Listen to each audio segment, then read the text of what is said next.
1. So for a little context, the owner kicked out a couple at her hotel sometime that morning. They refused to leave, so the police were called and had to come out and deal with them. The guests left all their stuff in the room and eventually left when the police persuaded them to either do it on their own or do it in the back of the police cruiser. Fast forward to me working the evening shift later that day. Everything is going smooth. About 50% occupancy, and only a couple of reservations left to show up for the evening. A guest comes up to the front desk saying there is someone in one of the hallways knocking on doors and pestering the other guests. I go down there and ask him what he's doing. He tells me he forgot which room he was in. Older looking gentleman, so I wouldn't doubt it. And he was knocking on the doors in the area he thought his room was in, trying to find his wife. I asked him which room he thought he was in, and he said the room number. Guess what? That room was the room that we kicked out the guests from this morning. Not sure if he doesn't remember or might not have been there when they were evicted, but I let him know they were evicted this morning. He leaves the building, and I think that was the end of my worries.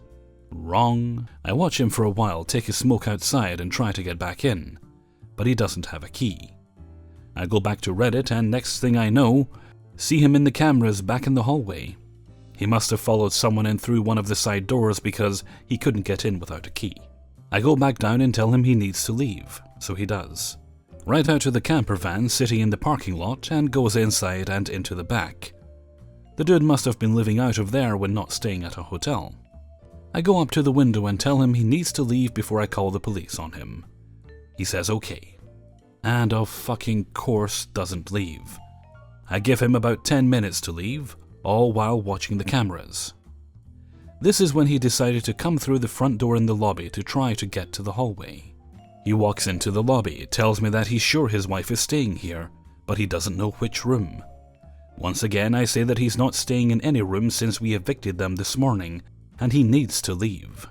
He tells me his van doesn't run. Not my problem, call for a tow. He gets apprehensive when I stop him from walking past the lobby into the building. At this point, I've got my serious voice going, reserved only for angrily telling people off. I tell him he needs to leave, and I step between him and the doorway to the main hallway into the hotel. He tells me, and I quote, "If you don't knock off your attitude, you'll be walking that way," and points behind me. Yep, that sounds like a threat to me. I may be 5'10", but I'm fully capable of putting this dude on his ass before he can say oops. He leaves, and I call the owner asking him if I should call the police on him. They say no, that they will deal with him in the morning. He's free to stay in his camper van overnight, but the owner said he is not allowed in the building and to stop him from coming in. Great, now I have to put up with this guy whose head is thicker than concrete. He comes and tries to get into the building a few more times, and eventually my shift relief comes in. I tell him all about the stubborn nutcase before I leave, show him the dude's face on the cameras where the car is parked, and tell the whole story. The night audit is an older gentleman, but he's worked here long enough that he's through with anyone's shit in about a heartbeat. He wasn't having any of that guy's crap, and the first time he walked in and tried his shenanigans, he called the police, and they took him away in a nice shiny pair of bracelets. The vehicle is still here as I'm writing this, and as far as I know it doesn't run, so we will have to call a towing company to come get it out of our lot. It was a stressful evening, so I'm glad tonight is going smooth. 2. In the recent past, I have had almost the most exciting night audit shift to date, in which there is simply far too much for one shift to contain. I shall simply record chronologically the events of the night and the crazy bumps during my night. I start an uneventful shift with no arrivals. Everything seems to be going well. I start my routine, which includes setting up the kitchen area, prepping coffee pots and other stuff that gets me set up for later in the shift. Everything seems to be going well for a couple hours of my shift. It begins. As I'm setting things up during my routine, I hear the phone ringing shortly after 1 a.m. Me. Thank you for calling my hotel. How may I assist? Prank caller. I need help. I'm on the second floor and the toilet is clogged and flooding. The sheets have clogged the toilet. Me. I look at the phone. It's an external call with no caller ID, and I have so many questions. Me. What room number are you in so I can provide assistance? Prank caller. I don't know. We are visiting a friend and she is flushing sheets down the toilet. There's water everywhere and I need help. Me. Can you open the door and look at the room number plaque located on the wall? Prank caller. I can't, because the water will spill into the hallway. Me. Okay, can you stop flushing the sheets down the toilet? Prank caller. It's my friend. She's flushing the sheets down the toilet. I don't know. Me. Is there something wrong with the sheets? Why are you flushing them? Prank caller. I need help. There's water in the room and my friend is flushing the sheets down. I don't know. Me. I cannot assist you further without a room number. I will place you on hold as I go walk the entire hotel to look for your room to assist you further. I will also call the police in order to assist me with your room. I place him on hold. I start walking the hotel hallways. I check immediately at the second floor to determine the validity of the claim. Upon no evidence of trouble on the second floor, I expand my search to all possible rooms in the hotel and end up walking all 3 floors. Upon returning to the front desk, having discovered no issue, the persistent prank caller is still calling the hotel. Me, thank you for calling my hotel. How can I assist you? Prank caller. I need help. The room is filling with water. It's 2/3 the way up the door. Me. I need a room number to assist you or a last name. Are you in risk of drowning? Prank caller. I need help. The sheets are being flushed down the toilet and it would spill out the hallway. Me. I cannot assist you further. I will escalate the issue to the police for more immediate response. Is this cell phone number 555-666-7777 accurate? I need the room number or the last name to attempt to find you further. You cannot determine the hotel, so I will transfer you to someone who can determine the hotel. I send them on their way to the 1-800 number as a way to get rid of the prank call. Shortly after this incident, the general manager sends me a text message.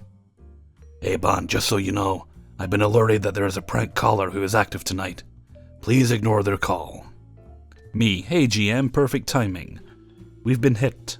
I told them that I cannot assist further without a room number or last name. I have told them that I have escalated this matter to the police. I haven't actually called the police. Have a great night. GM. Good job. Have a great night. Things seem to settle down. Our hotel doors lock at night and are accessible by keycard only. A couple enters the vestibule and, as always, they yank the doors because they would like to enter, and comprehension that room key is needed or that there is a phone in the vestibule is gained quickly. I am of course on high alert.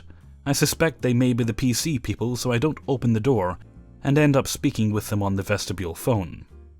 Me. Room key or the phone? Discount couple. Picks up the phone. Hi, I just booked online and I'm checking in.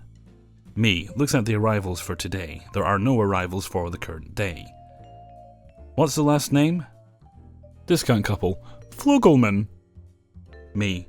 Checks a few things and for future days. Okay, I did find it. It's made for tomorrow. Just a second and we'll figure it out. I run around and open the door. Discount couple.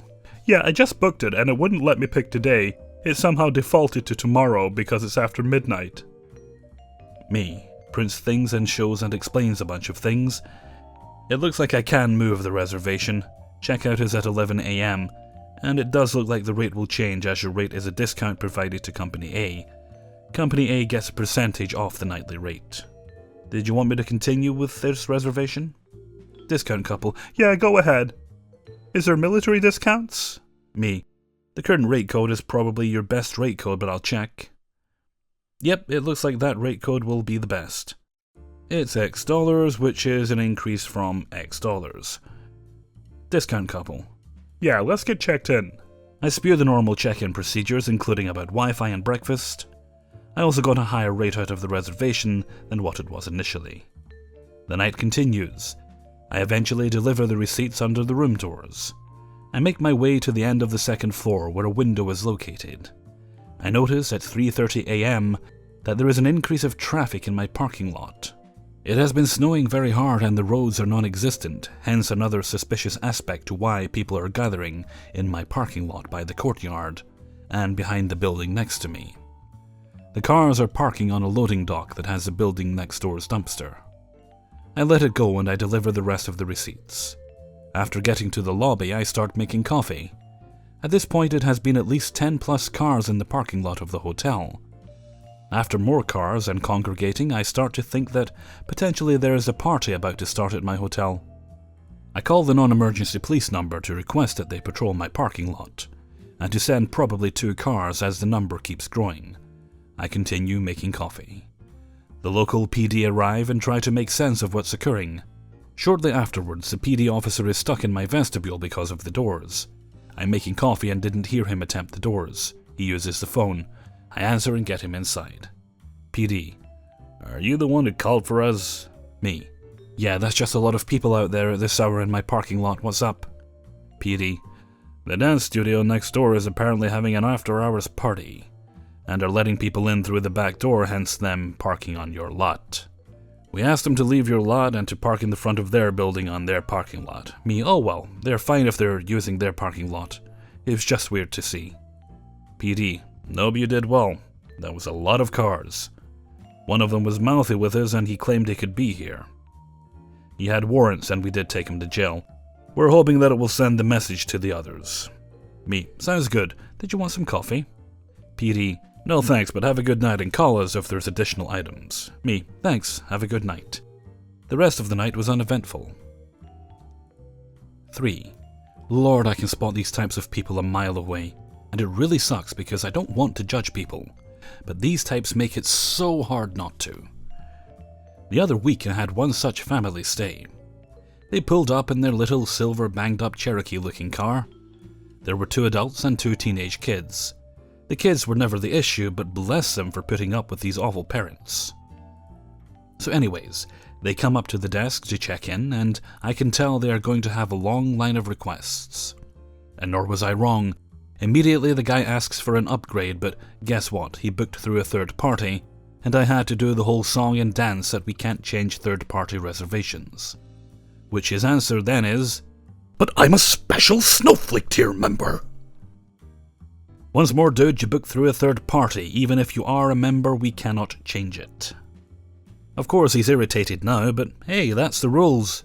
You wanted the not cheaper room that you still think is cheaper, but still expect the same perks deal. That is what you're going to get. Anyways, not even 5 minutes into the room, they call down. I've literally already predicted this in my head, that they are going to be needy motherfuckers. Saying things like, "The ice bags are missing, there is no tea in the room," etc. And once more I have to explain to them, for one, we are an extended stay hotel, so we have ice trays in the fridges, so no, we don't have bags, and as for the tea, it's located with the coffee in the kitchenette.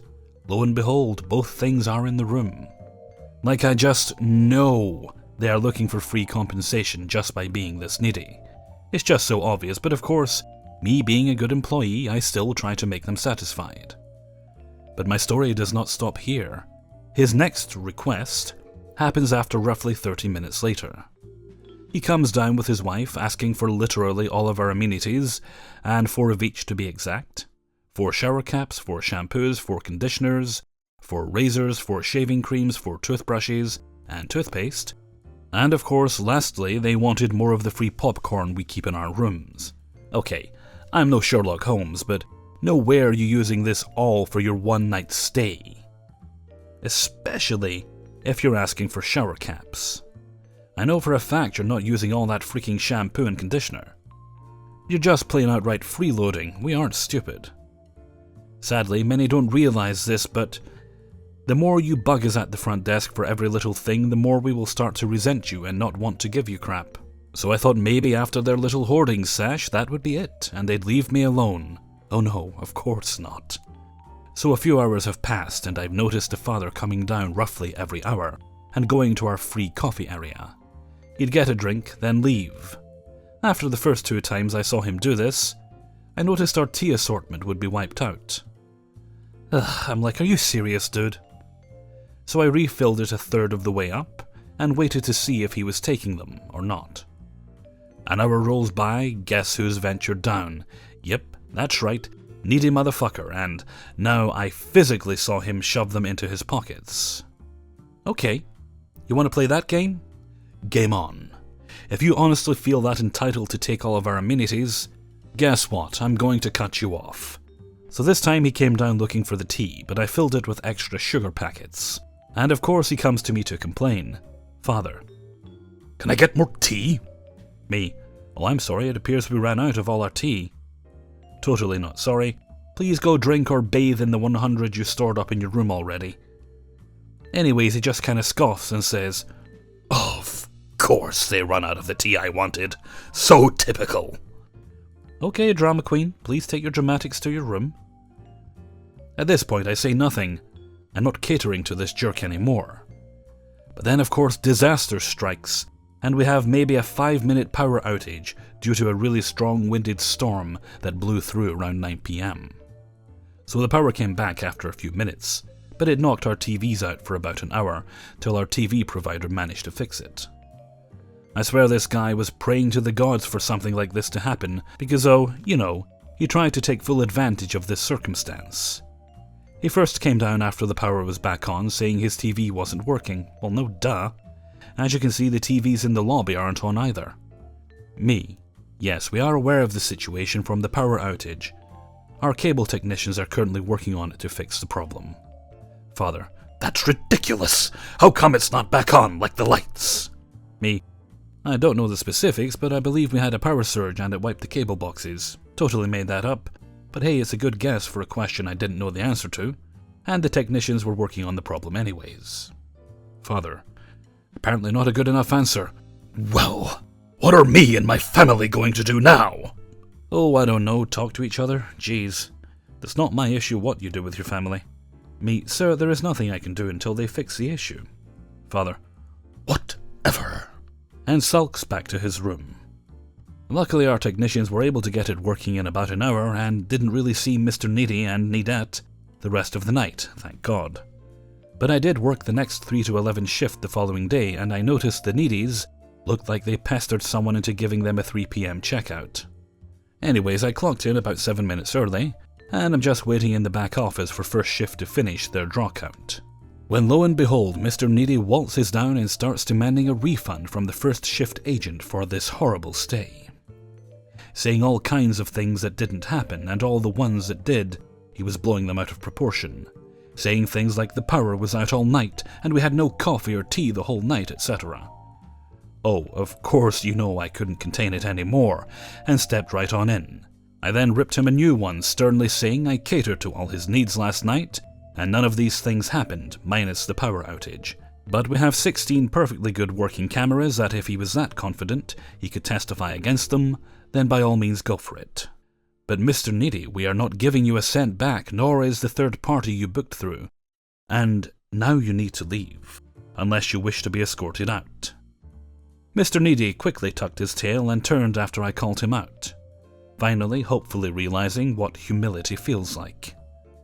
So with that, folks, just a little takeaway, don't be like this piece of garbage. And just so we're clear, no, I don't hate when people ask me for things. I mean, that's part of my job. I just strongly dislike when people take advantage of our hospitality. So sorry in advance once more. I don't personally like to judge people, but I just get that sixth sense that these people will be very needy and unpleasant. And so far my intuitions haven't failed me yet. Also, my head housekeeper the following day told me he found the hoard of tea he took, and looks like he forgot to pack it with him, so haha. 4. So I work night audit at an extended stay all-suite hotel. I honestly love it here. Housekeeping is awesome, maintenance is awesome, most of the front desk is awesome, and I especially love the managers and owners. We are a franchise of a large brand. They treat us all with respect and I feel valued. We are a new hotel and this is our first full summer, and we are starting to gain a lot of steam with great reviews and a great reputation. We are getting accounts with construction companies and business travelers and starting to have higher consistent occupancy. Cue my story. I keep a close eye on reviews because I like to know what our guests are seeing and thinking, as we all do. If any of us sees a bad review, we all attempt to fix the issue or make sure the situation doesn't happen again, working out normal kinks for a new hotel. Honestly, we are all a great team. So we get a 1-star review last week that included no comments. It's on Google, so there aren't even any sections, sleep quality, noise, etc., to get an idea of what went wrong. So the manager responds apologizing for any inconveniences, and to give him a call directly so he can get specifics and attempt to resolve.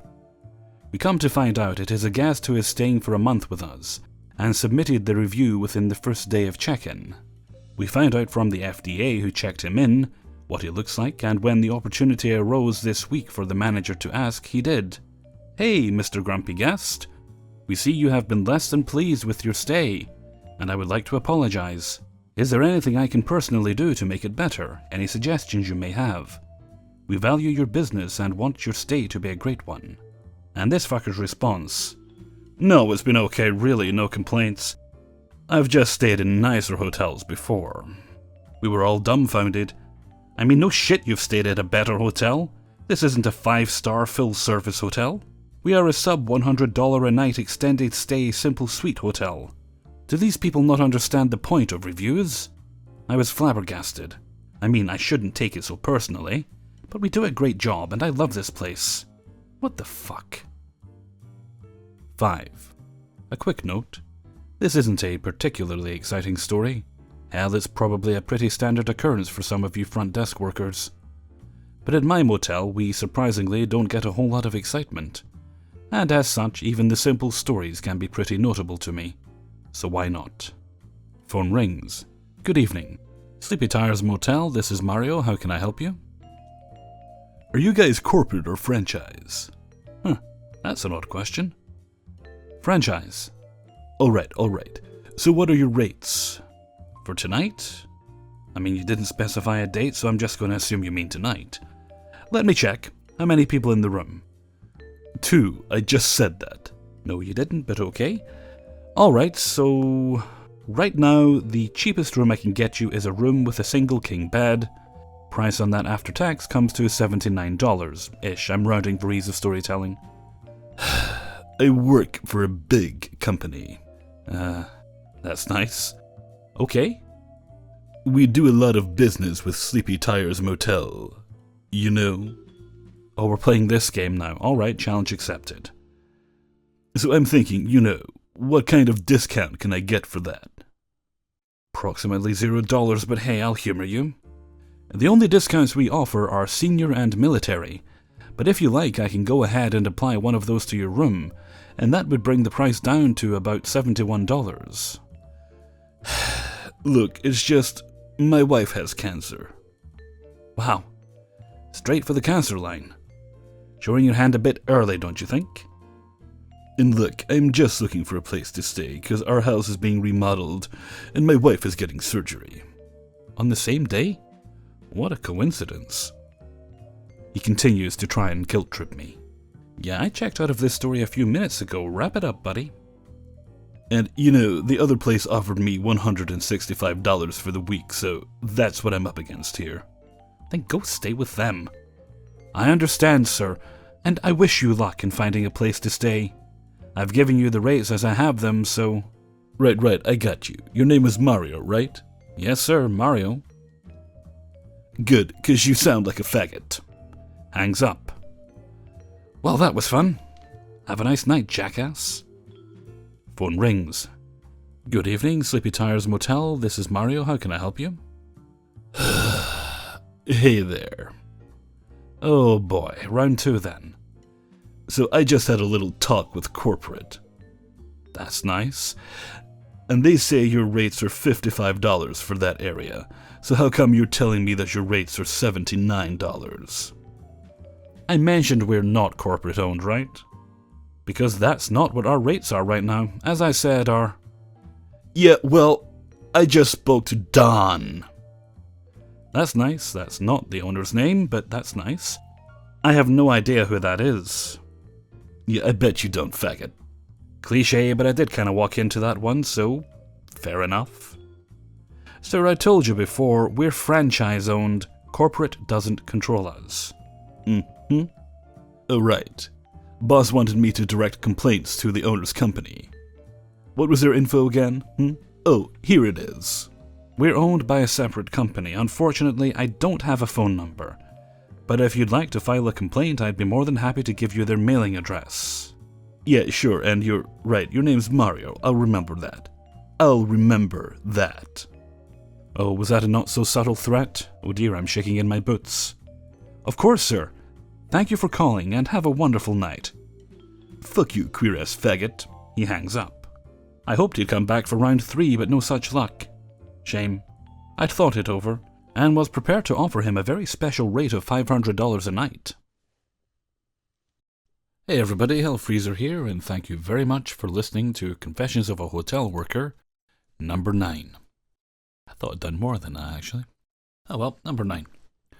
I was actually looking a little earlier, and I want to expand these videos of the hotel stories, because it's mostly front desk attendants that I tend to focus on.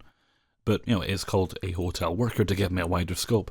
So I've discovered there's actually a Tales from Housekeeping subreddit that I'm going to check out, and I'll see if I can get permission to use any of those stories as well. And I'll just kind of fold those in with the rest. Kind of like I do with the fast food and retail. You know, I try and make that as wide a thing as I can.